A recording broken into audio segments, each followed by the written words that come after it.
The morning started just like any other on my ranch, with the sun cutting to thin fog that lingered over the sprawling fields like a blanket that refused to leave. My boots crunched over the gravel path as I walked toward the barn, the familiar scent of hay and leather mixing with the crisp Texas air. I could feel the peace, the kind that you don't just stumble upon. You earn it through blood, sweat, and years of grinding your knuckles against life's hardest walls. That ranch wasn't just land to me. It was legacy, built piece by my grandfather, expanded by my father, and now, standing as my own fortress against a world that seemed hell-bent on telling men like me that we couldn't own anything without asking permission. But permission? That word never existed in my vocabulary. Not when it came to something that ran deeper than property lines. This was my blood in the soil. And yet lately, there have been shadows creeping toward that peace, whispers on the wind carried by envelopes stamped with that smug, self-important HOA letterhead. Homeowners Association. A bunch of pencil pushers and wannabe power brokers who thought they could march into a man's life and tell him how to live. At first, I laughed it off. Hell, I tossed their first two letters in the fireplace without even reading past the first line. They wanted me to comply with some neighborhood aesthetic, remove what they called unapproved structures, and, get this, paint my barn a neutral color to maintain harmony. Neutral color. Like my barn was out here trying to start a damn war with the neighbors. But the thing about power-hungry bureaucrats is they don't take silence as an answer. They see it as a challenge. So, the letters turn into phone calls, then phone calls into visits from some HOA rep who drove up in a shiny black SUV, like he was a government agent on some classified mission. His name was Gerald. Or maybe Geraldine. I couldn't tell from the way he flinched when I opened the door. He had that soft handshake, the kind that tells you the guy's never had dirt under his fingernails or a blister on his palm. He told me the HOA board had concerns about my property and that I needed to make the changes immediately to avoid penalties. I told him my only concern was that he didn't trip on his way back to that SUV. He left looking like a man who'd bitten into a lemon, and I figured that was the end of it. I figured wrong. A few weeks passed, and life went back to its normal rhythm. Me feeding the horses before sunrise, fixing fences, running cattle. I barely thought about the HOA nonsense until one evening. I caught a glint of something in the tree line across the pasture. At first, I thought it was just the sun hitting a bottle someone had tossed out there. But then I noticed movement, a silhouette ducking behind a tree. I'm a patient man, but I'm not stupid.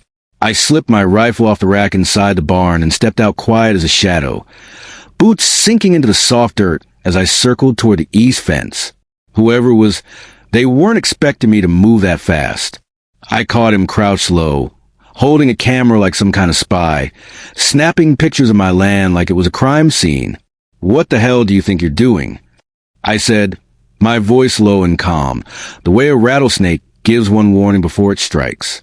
The guy jumped like I'd shot him, camera slipping from his hands. He stammered something about HOA documentation, but I didn't hear the rest because I'd already grabbed him by the collar and hauled him up to eye level.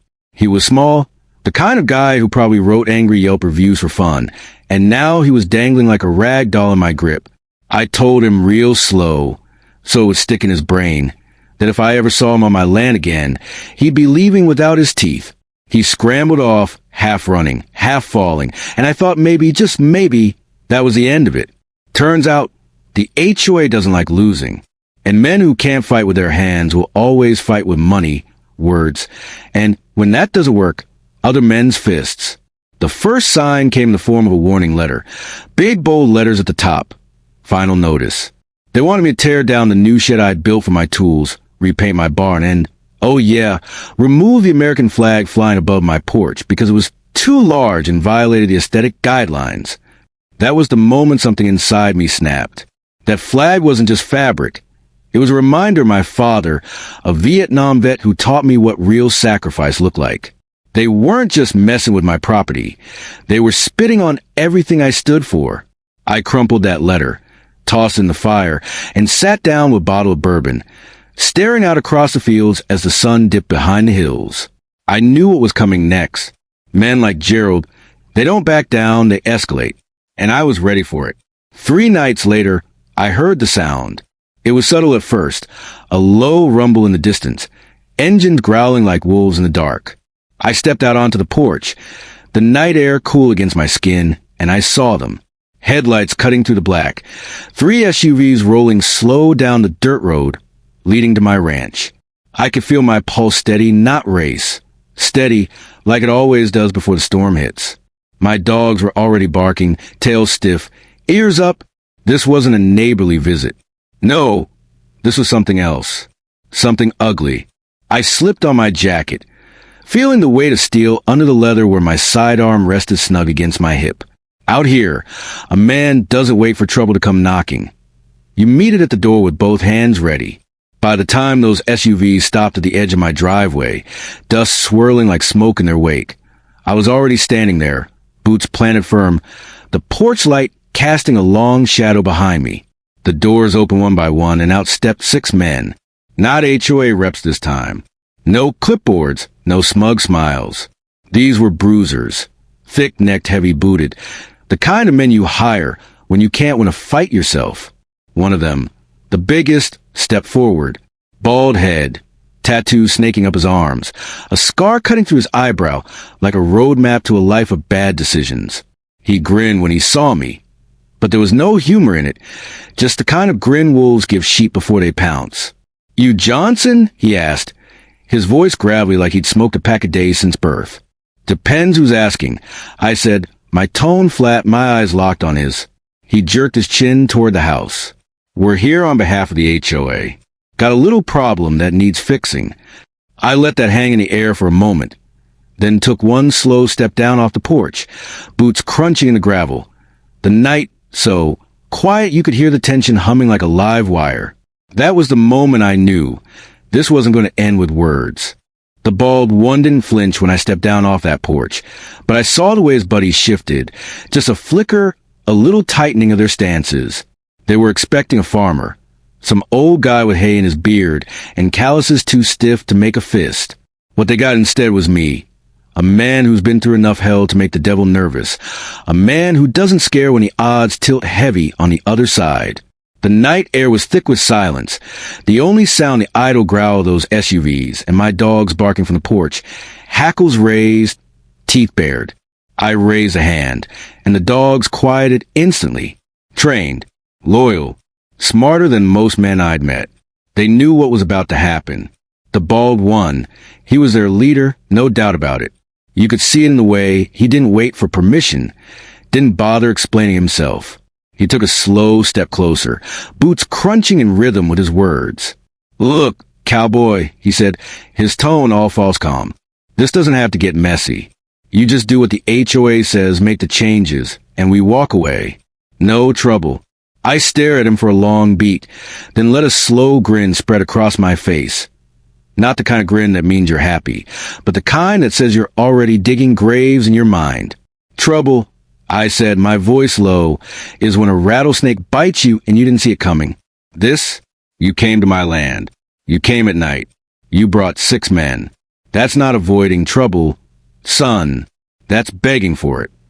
He didn't like that. His jaw flexed, a vein popping at his temple, and he glanced back at his crew, like, "You hearing this shit?" They laughed. Forced, sharp bursts meant to show me they weren't scared. But fear? Fear has a smell. It was already seeping out of their pores like sweat under their jackets. I shifted my stance just enough so the moonlight caught the metal on my hip. His eyes flicked down, quick as a blink. And when they came back up, that fake grin was gone. "You think that piece makes you untouchable?" he said. I didn't answer. I didn't need to. Out here, a gun isn't about killing. It's about reminding people that in the wild there are no referees. One of the others, a big guy with a gun hanging over his belt, decided to play hero. He stepped forward, cracking his knuckles like a damn cartoon, and said, "We ain't here to talk all night." I tilted my head, studying him. He had the kind of face you forget 2 seconds after you see it. The kind of guy who throws his weight around because that's all he's got. "Then don't," I said, and that was all the invitation he needed. He lunged, clumsy, wide swing, telegraph from a mile away. I didn't even step back. I stepped in, My elbow shot up, catching him square in the jaw with a crack that echoed off the hills like a gunshot. His head snapped sideways, and before he even realized what happened, my knee drove up into his gut, folding him like a cheap chair. He hit the dirt hard, gasping, clutching his stomach like he'd swallowed fire. The others froze for half a heartbeat, just long enough for me to know they weren't real fighters. Real fighters moving together. These guys, they were hired muscle, nothing more. The bald one barked, "Get him!" And that's when the night exploded. 3 of them rushed me at once. I moved before they could get momentum, pivoting on my heel and slamming a fist into the first guy's throat. He gagged, eyes bulging, and went down wheezing like a busted accordion. The second one came from the side, aiming for my ribs, but I caught his arm, twisted it until I felt the ligament strain, then drove his own elbow into his face. He screamed, a high, broken sound that didn't belong to a tough guy. The third managed to grab me from behind, arms locking around my chest. Rookie mistake. I dropped my weight, bent my knees, and slammed my head backward into his nose.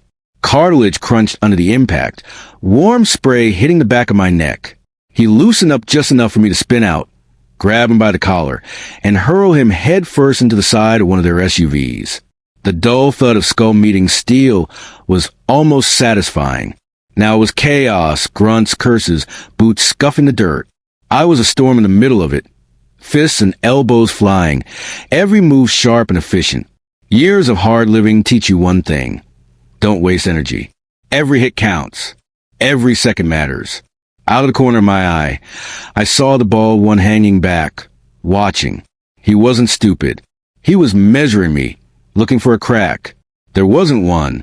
By the time the dust settled, 4 of his men were on the ground, groaning, crawling, holding broken noses and bruised guts. I stood there, chest heaving, not from exhaustion but from the kind of adrenaline that sharpens everything. Makes the night brighter, the sounds louder. The bald one finally stepped forward, slow clap echoing in the night. "Not bad," he said, that grin curling back like a bad scar. "Guess I'm gonna have to handle this myself." Good. I was hoping he'd say that. He came at me fast, faster than I expected for a guy his size. A jab, then a cross, then a knee aimed for my ribs. He'd fought before, that much was clear. But I wasn't a barroom brawler either.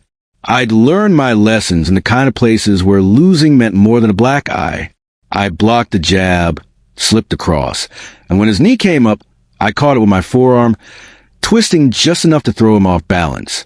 Then I drove a right hook into his jaw, a clean, solid connection that made his teeth clack loud enough to hear.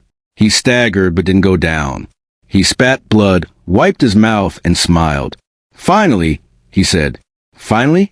No, son. You just walked into part of the night, where pain stops being an option and becomes a promise."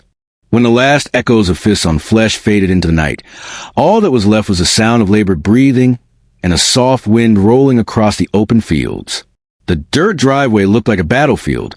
Bodies sprawled out, groaning, bleeding, a few of them clutching parts of themselves that weren't going to work right for weeks. My knuckles throbbed, my ribs ached, and there was blood, most of it not mine, spattered across my shirt. The bald one sat on his knees in the dust, spitting red into the dirt, his grin long gone, replaced by the hollow stare of a man who just realized he picked a fight he couldn't finish. I stood over him, boots planted firm, chest rising and falling slow and steady. I wasn't even breathing hard. That's the thing about a man who's lived through worse than broken bones and cheap threats. You can't scare him. You can't shake him. All you can do is pray he decides to let you crawl away with your pride still attached. "You done?" I asked, voice low, carrying just enough steel to cut through the night. He didn't answer, not with words. He just lowered his head, breathing heavy, blood dripping from his lip into the dust like some kind of offering. His silence was enough for me. I crouched down, grabbed a fistful of his shirt, and hauled him up so close he could feel the heat of my breath. My eyes locked on us like a pair of loaded guns. "You came to my land," I said, each word slow, deliberate, sinking in like nails. "You brought men. You thought you could scare me, maybe break me. But you didn't think this through. You see, you can't break what's already been tempered by fire. He tried to speak, a rasp of breath that sounded like just business, but I cut him off with a hard backhand that snapped his head sideways. His teeth hit his tongue, so hard I heard the crunch. "This ain't business," I growled, grabbing his jaw and forcing his head back, so he had no choice but to look me dead in the eye. "This is respect. And you? You don't have any. So now you're gonna learn." I let go of him, and he collapsed in a heap. Then I turned my attention to the others. 5 broken men scattered around like trash after a storm. One of them was trying to crawl toward the SUV, leaving a trail of blood in the dust. I walked over slow, my boots crunching like gunfire in the silence, and put my foot down hard on his hand. The scream that tore out of him could have woken the dead. "Where do you think you're going?" I asked, pressing down just enough to make the bones grind. He whimpered something about just following orders. Orders, I repeated, like the word was poison. "You follow orders. You better make sure they ain't leading you into hell." I leaned down, grabbed him by the collar, and dragged him back toward the others like a sack of grain. One by one, I lined them up on their knees in front of me, their faces swollen, eyes black, blood dripping down like war paint. They looked less like thugs now and more like scared kids who just realized the monsters they were warned about in bedtime stories were real, and they were staring at one. I walked down the line slow, my shadow stretching long in the moonlight. "You see this?" I said, spreading my arms to take in the land around us. The hills, the barn, the house standing like a sentinel in the dark. "This is mine. Not yours. Not the HOA's. Mine. Paid for in sweat, in blood. In years you boys wouldn't last a day living. And you came here thinking you could take it from me with your fists?" Nobody spoke. Nobody even blinked. Good. They were listening now. I stepped back to the bald one, their leader. He was trying to hold himself together, but I could see it in his eyes.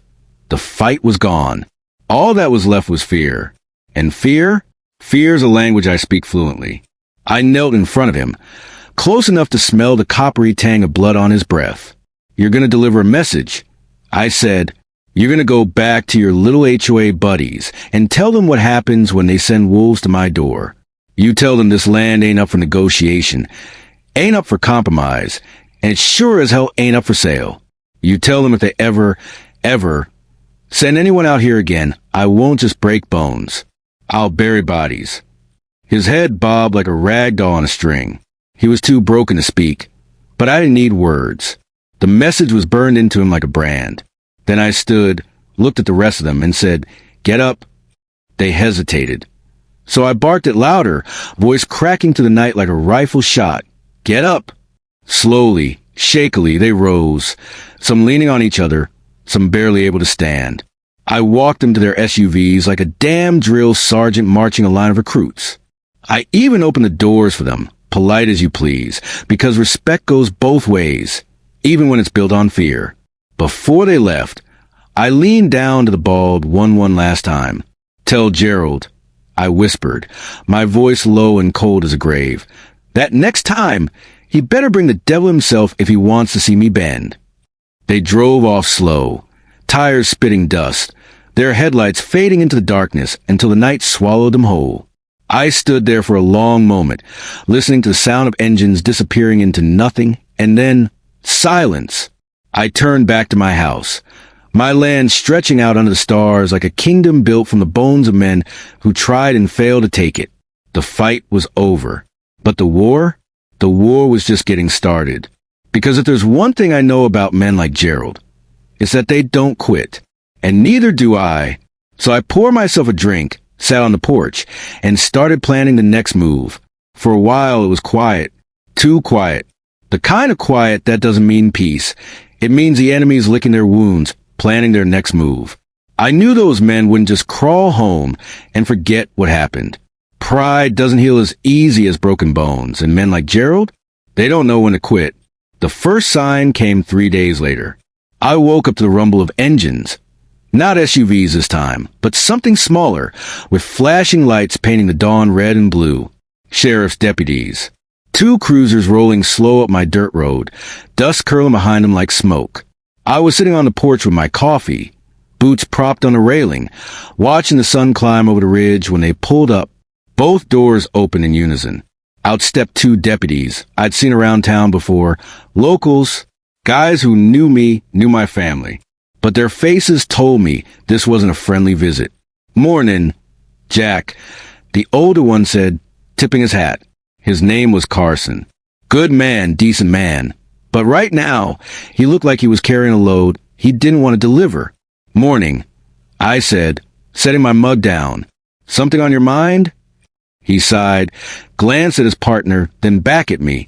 "Got a call. Says you assaulted some folks out here the other night."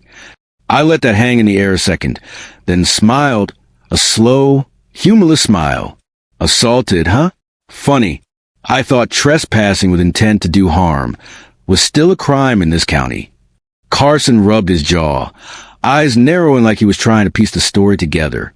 "Jack, HOA is claiming you attacked their security team. They've got lawyers pushing for charges." There it was, the play I'd been expecting. When fists fail, they reach for paper.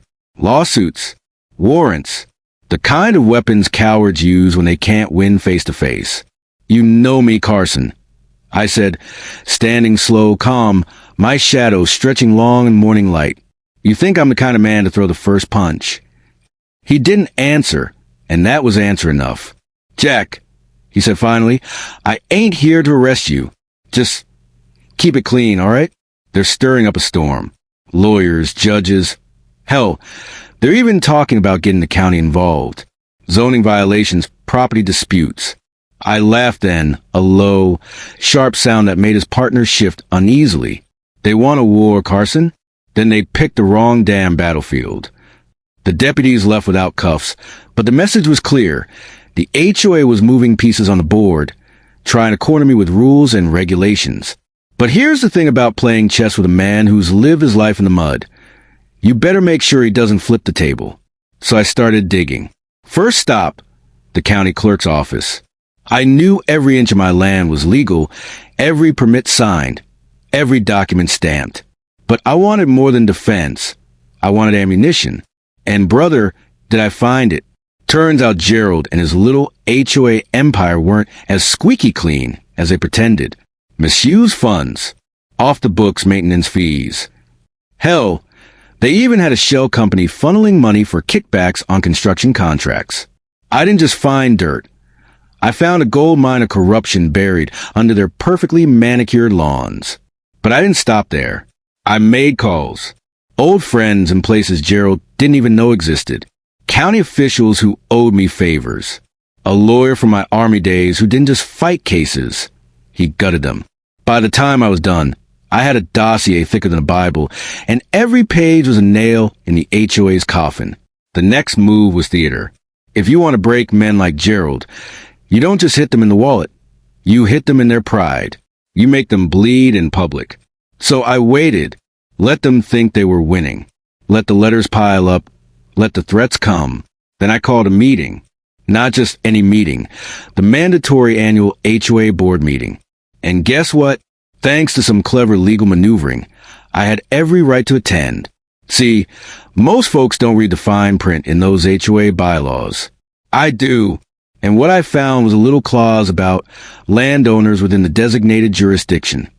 Turns out, thanks to an old annexation map, a sliver of my ranch technically fell under their precious little community boundaries, which meant not only was I a member, I was eligible to run for the damn board. So I showed up. Picture this.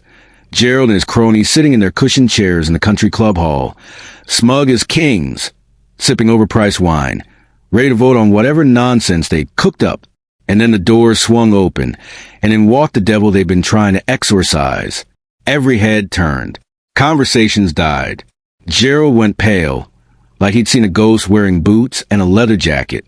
"Evening, folks," I said, strolling like I own the place, because soon I damn well would. Hope I'm not late. The room erupted. Questions, protests, Gerald stammering about unauthorized entry. I let him talk. Hell, I let him dig his own grave with every word. And then, when the timing was perfect, I dropped the bomb, pulled out that thick folder, slapped on the table so hard the wine glasses rattled, and said, "Before we get to the agenda, I think the community deserves to know what their board's been doing with their money. You ever seen a man's soul leave his body? I have. Happened right there when I started reading off numbers, dates, names, every shady deal, every kickback, every dollar that didn't add up. Faces turned white. Phones came out. People started recording. By the time I was done, Gerald looked like a man about to puke his last meal. And then I smiled that slow, wolfish smile and said, "Oh, and one more thing. Effective immediately, I'm running for HOA president. And guess what? According to your bylaws, all it takes is a majority vote from the landowners present tonight." Silence. Then murmurs. Then cheers. From the very people Gerald thought were his loyal subjects. Turns out, nothing turns loyalty faster than the smell of blood in the water. By the end of that night, Gerald wasn't president anymore. Hell, he wasn't even on the board. He resigned before the vote could kick him out, probably because he knew what was coming next: audits, lawsuits, maybe even handcuffs. Me? I walked out of that hall, not just a free man, but the man in charge. The HOA sent thugs to my ranch to scare me. They left crawling. Then they tried to bury me in legal threats. Now I own the damn board that sent them. Game over. Or so they thought. Because I wasn't done yet. The morning after that board meeting felt different. The air was lighter, cleaner. Like the storm had finally broken and left nothing but blue sky in its wake. I sat on my porch with a steaming mug of coffee, looking out over the land that was mine, not just in name, but in blood and bone. My dogs lounged at my feet, tails thumping lazily against the wood, their ears twitching at the distant sound of cattle lowing in the pastures. Life was good again, or at least, on my side of the fence it was. On Gerald's side, hell was just beginning. Word spreads fast in small towns, and in communities run by gossiping retirees with too much time and too little excitement. It spreads faster than wildfire in a dry summer. By noon, every mailbox, every porch swing, every overpriced kitchen island in that HOA neighborhood was buzzing with the same story. Their fearless leader had been caught with his hands elbow deep in the cookie jar. Mismanaged funds, kickbacks, lies stacked higher than the overpriced privacy fences they like to hide behind. I didn't just leak the information, I broadcast it. Copies of those documents went out in a neat little packet to every homeowner, every county official, even the local paper. And the best part? I didn't sign a damn thing. Let em guess where it came from. By the end of the week, Gerald was done. Finished. His house went up for sale faster than a summer thunderstorm, and rumor had it he left town in the dead of night with his tail between his legs. Some said he moved upstate. Others said he ran to Florida. Me? I don't care where he went, as long as he stays gone. But I wasn't done cleaning house. The HOA board, what was left of it after Gerald's cronies resigned, sat down with me for a discussion. You should have seen their faces when I walked in wearing boots still caked with ranch dirt, spurs jingling softly with every step. They were expecting anger. They were expecting threats. What they got was calm, controlled, deadly polite. "Here's how this is going to go," I said. "Lay my hands flat on the polished mahogany table that probably cost more than a month's mortgage on their McMansions. From now on, this HOA stays out of my business. No letters, no calls, no visits. You so much as sneeze in my direction, and I'll make sure this entire organization gets dismantled piece by piece." One of them, an older guy with a comb-over and a cheap suit, had the guts to clear his throat and say, "You can't just..." I cut him off with a stare that could have frozen hell solid. "I can, and I will, and if you think I'm bluffing, go ahead and test me. But let me remind you," Gerald thought the same thing. Look where he is now. Silence. The kind you can feel in your bones. By the time I walked out of that meeting, the HOA wasn't just toothless, it was damn near extinct. Their rules? Gone. Their fines? Erased. Their authority? Dead and buried next to whatever was left of Gerald's reputation. And as for those 6 thugs they sent, I made sure word got back to them. Not through threats, through whispers. The kind of whispers that curl around in dark corners and grow teeth. Whispers that say, "Don't cross him. Don't even look his way. Because out here, respect isn't written on paper. It's carved into the dirt with sweat, blood, and iron. Weeks turned into months. Seasons shifted. The ranch thrived. And me? I sat right where I belonged. On my porch at sundown, a glass of bourbon in one hand, the weight of peace in the other. Sometimes I think about that night. The headlights cutting to the dark, the sound of boots on gravel. The way those men thought they could walk into my world and take something that wasn't theirs. And I smile, because they learned something most men never do. Out here, on this land, under these skies, you don't take what you didn't earn. You don't bully a man who's willing to fight for every inch he owns. And you damn sure don't send wolves to a man who's already run with bigger ones. The HOA came for me. They left crawling. And if they ever come back, well, let's just say I've still got room on this land for a few more graves.